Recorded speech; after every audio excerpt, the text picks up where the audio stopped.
I guess, I'm interested. It sounds like a good opportunity. So I took the job, and they said, okay, well, we're going to fly you in 2 weeks. You have 1 day to find a place, and then we're flying to Europe to train everybody on the software we just acquired. I'm like, oh, okay.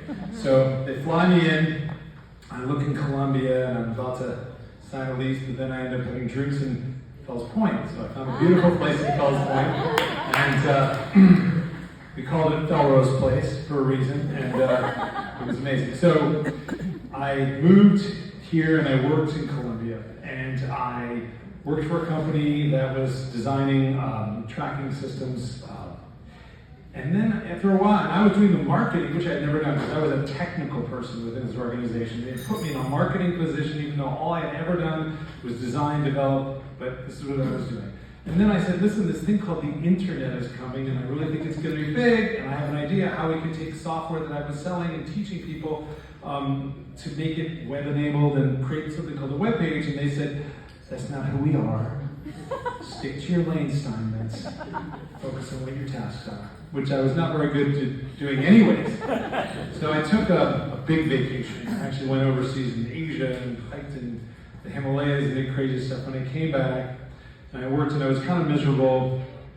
My boss, who was the only other person to come, got fired when I got back, and all of a sudden, they're shutting down a whole division. And I'm talking to these people, and they're literally throwing away probably $300,000 worth of gear. And I'm like, why aren't you just selling it? This stuff's very niche, everything's different, everything is configurable, a lot of this stuff is broken, some of it's just returns.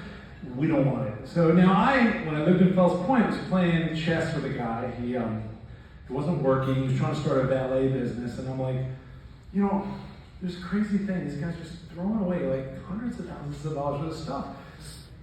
Would you be interested in, I think we could sell this stuff? And he's like, yeah, whatever, man. So I'm like, maybe we should buy it. He had no money, which I did not know, so I gave him a check, and for 10 grand, we bought like $300,000 worth of stuff, and it sat in my apartment. Now, we both had apartments in the apartment complex. And it went nowhere, and nothing sold, and he's like, well, you're working, you got to quit. And I'm like, all right, well, am I in this? Am I going to do it? And it seems like there's a lot of other opportunities, because I think the internet's going to be big. So I decided to quit, and I immediately, after we quit, we went from selling zero to selling like 60 grand in 1 month, and things were going gangbusters, and all of a sudden I'm really a web-based company selling and designing solutions for barcode scanning around the world, and I'm selling all over the United States, and I'm flying all over the place, but I'm doing all the sales, all the pre-sales, because I knew how to do that, and all the post-sales installation, and the support, and everything, and I'm really waking up at 4 in the morning, catching at 6:30 in the morning, working all day at some place, in some other place in the country, catching the red eye back, 9 o'clock, only to do it all over again. And it got to a point where I was talking to my travel agent, this is 97, 98, and they were like, you're going here. Well, for $300 less, you can go one way. I'm like, what do you mean? We can go one way around the world. I'm like, oh, let's do that. So I ended up booking, and then I opened and coordinated with my customers, because I was working and deploying this stuff in manufacturing facilities around the world. And so it just made sense. I did a one-way ticket around the world, and I was still on my phone, still doing support, still doing sales. It got kind of frustrating because my partner wasn't really doing much. And at some point, I said, we got to make a deal. I'm going to buy the company from you. Give me a number and I'll buy it.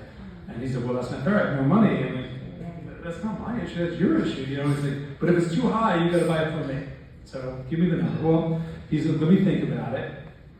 I went on my merry way, and he didn't think about it. What he did was change the locks in the door of the apartment that we were sharing for the business, which was above his apartment.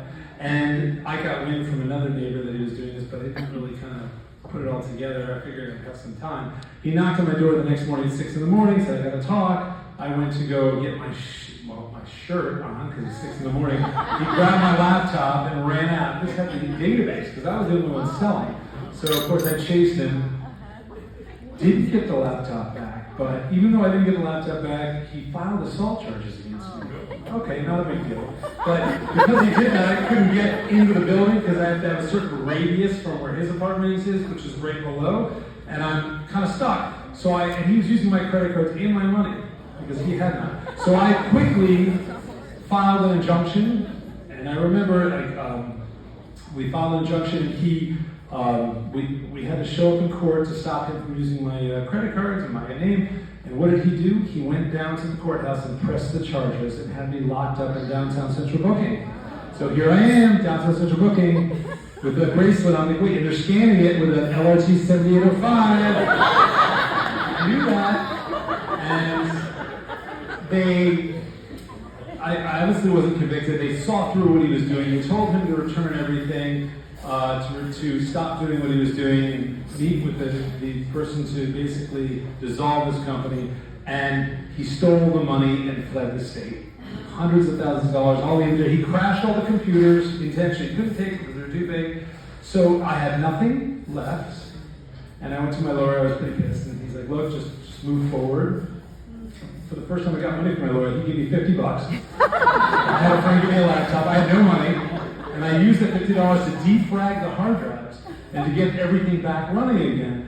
And I started all over again. I started reincorporated, did everything all over again, and they just said, just stay focused, be the white knight. During this time, while I'm starting everything over, he hired somebody to cut my telephone line, and he was trying everything to try to stop me from starting all over again. But I kept on going, and I kept on pursuing, and I kept on moving forward, trying to do the right thing, trying to stay focused. I didn't go after him. Could have gone after, thought about going after him. But about 10 years later, while I'm at an awards dinner for Deloitte Touche, after winning Forbes' top 10 private companies to watch with Google, which I thought was really cool, I get a call from him. And he has sought repentance and asked for forgiveness. And I told him, I said, you know what? My success is my revenge. I forgive you. And when I sold my company last year, we had 195 employees with 18 offices across North America. And, I just kept on hearing the voice, be the white knight. And I was.